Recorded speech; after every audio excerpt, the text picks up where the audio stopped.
But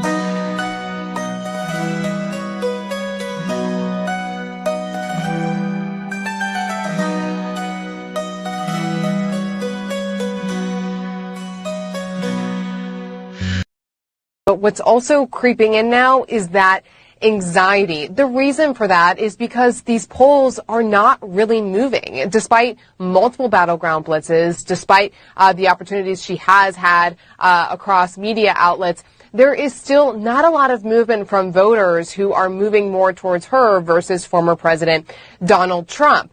In fact, I had one source describe it to me this way, quote, "People are nervous. They know the polls are tight. And a lot of us are having these flashbacks to 2016, too.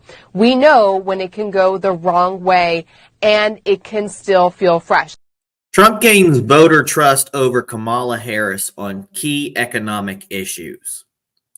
You know, there's an old saying, actually. It's a Jay-Z lyric that says, "Men lie, women lie, numbers don't." I came across a stat the other day that made me think of this. 54% of adults get their news from social media. Think about that for a second. More than half of people out there are getting information, opinions, and perspectives from platforms where anyone can post anything. And amidst all that noise, one thing does remain true. Numbers don't lie.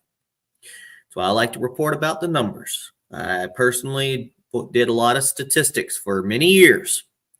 It's the only reason why I think differently of 2020's election, and we have to worry about beyond. Thank you for tuning in to #GoRight with Peter Boykin. Now, if we take that principle to the latest poll on who voters trust with the economy, the results are clear. Donald Trump is beating Kamala Harris on every single major economic issue. And as we move closer to another pivotal presidential election, one thing remains consistent. Voters are concerned about their wallets. And if these numbers hold, it's going to be a big advantage for Donald Trump come election day. Now let's break down the news. We'll be right back. I think it's time for us to go right.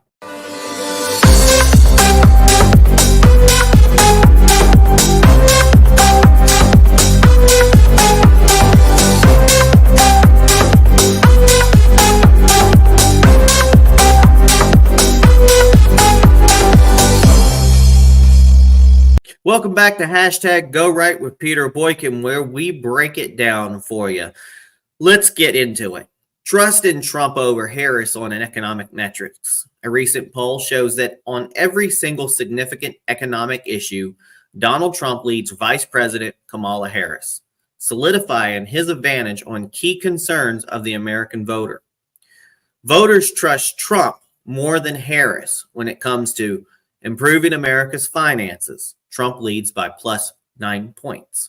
Overseeing the economy, Trump holds another +9-point average. Handling the job market, Trump is trusted by +7 points.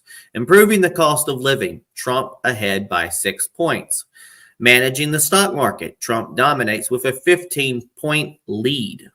Now, with the economy consistently ranking as voters' top concerns, these numbers carry real weight, and it's clear that voters haven't forgotten Trump's pre-pandemic economic performance, and they're looking at him as a safer bet to handle the nation's financial future.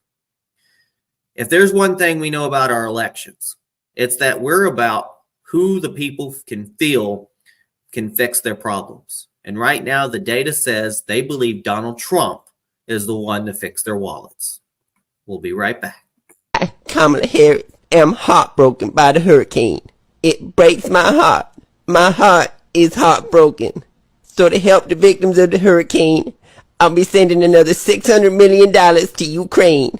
That way, you can feel safe knowing you're making a difference to people in need. Oh, tell them about our immigration policy. What's that? Tell them about our immigration policy. Oh, I get it. So since we've been helping the victims of the hurricane by sending money to illegal immigrants so they have the help they need, we encourage everyone from North Carolina to go to Mexico and come back as an illegal immigrant. That way, we can help you help yourself.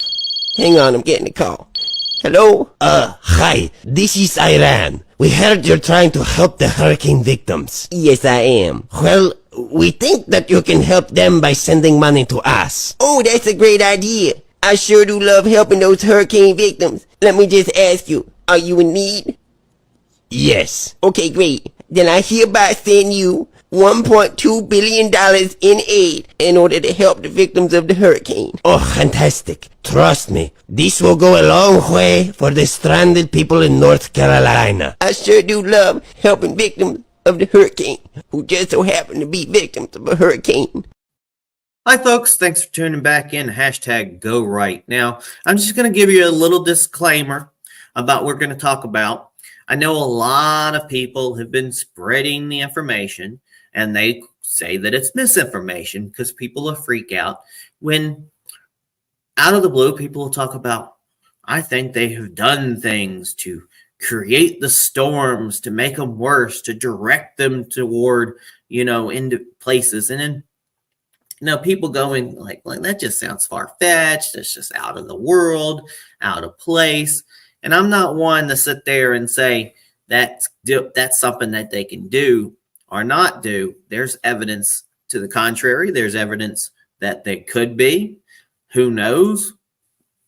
As an individual, when we don't know all the information, throughout history, throughout mankind, we have been pushing away things that we say are impossible because we didn't know.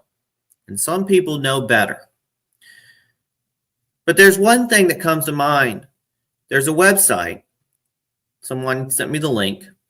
A government website that just celebrated the 70th anniversary of the first hurricane seeding experiment. And so we're going to talk about that in a sensible way. So let's shift gears to something you probably won't hear on your first social media feed. This year marks the 70th anniversary of the first ever attempt to modify a hurricane, an experiment known as Project Cirrus, CIRRUS. Back in 1947, a group of scientists working with the Air Force tried something bold. They flew a B-17 aircraft into a hurricane and dumped dry ice into it, hoping to see if they could weaken the storm. The experiment was ambitious, but had unforeseen consequences. After seeding the storm, what was then known as Hurricane King made a sharp turn and struck Savannah, Georgia, causing $2 million in damages and even a death. The public, outraged by what they saw as reckless experimentation, blamed the scientists.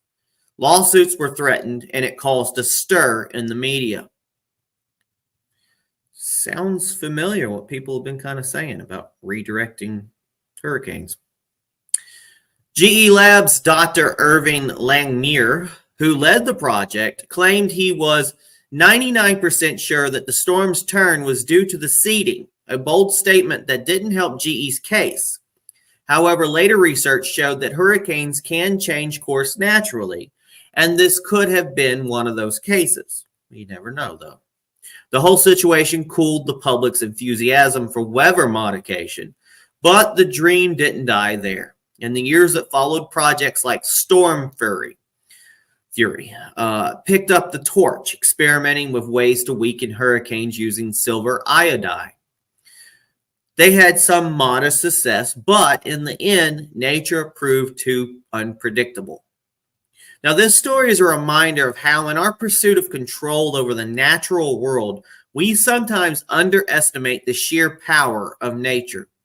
This story is a reminder of how in our pursuit of control over the natural world, we sometimes underestimate the sheer power of nature. It's also a story of scientific curiosity, human ambition, and the inherent risks involved in pushing boundaries.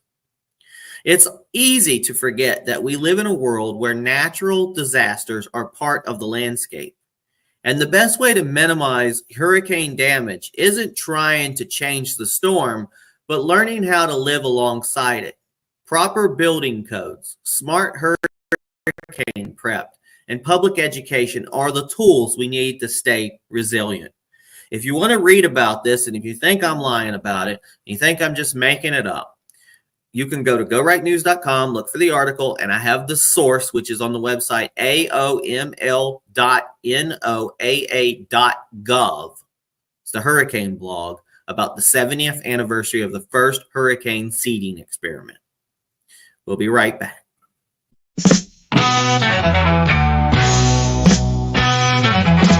I have learned the lesson of all that's foul and fair.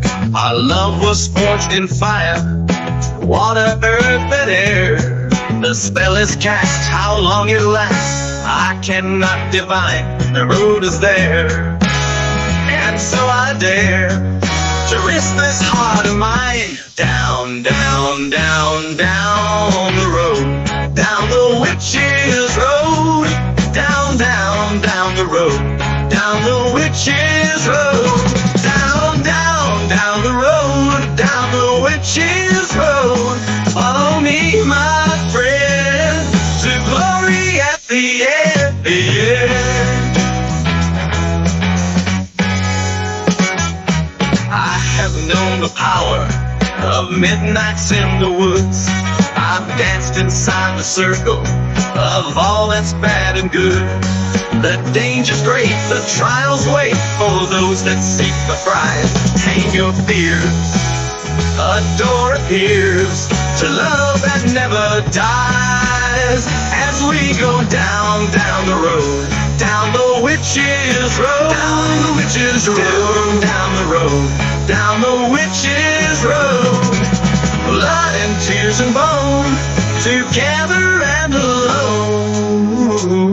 If I can reach you, let my song teach you all you need to keep our love alive. If I can't hold you, remember what I told you. It's the only way we survive.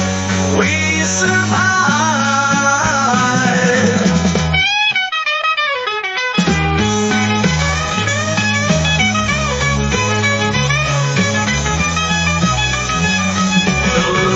Wild and wicked, winding out of time. Still we face our fortune, chasing the sublime. What's lost is found, what's fierce is bound. We're broken and we're burned, but take a breath and dance with death. My love cannot return. As we go down, down the road, down the witch's road, down the witch's road. Down, down, down the road, down the witch's road. Down, down, down, wherever it may be. I'll see you at the end. I'll see you at the end. I'll see you at the end, the end. I'll see you at the end.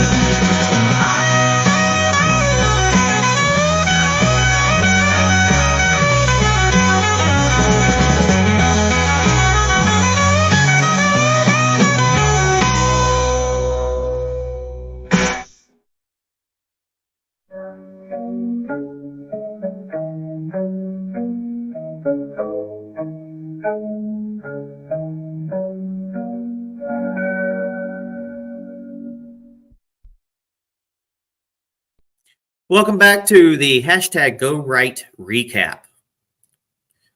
So there you have it. Two key stories shaping our constitutional republic. On the political front, Trump is earning voters' trust when it comes to the economy. And as we edge closer to the next election, his numbers are holding strong against Kamala Harris, particularly on improving the cost of living and managing the job market. And then there's the science of controlling nature itself 70 years ago. Scientists embarked on a bold quest to tame hurricanes with dry ice. Though their efforts were met with mixed results, it's a reminder of just how powerful nature can be and how we as a society need to be prepared for whatever it throws our way. For more on these stories and other updates, head to gorightnews.com. We're also on Rumble, YouTube, TikTok, Facebook, X, aka Twitter, you name it. Hashtag Go Right with Peter Boykin is there. And if you'd like to help support the cause, you can donate via Cash App at $Peter Boykin, the number 1. Links are available on gorightnews.com and peterboykin.com. Stay informed, stay vigilant, and remember, it's your republic if you can keep it. God bless. Peace.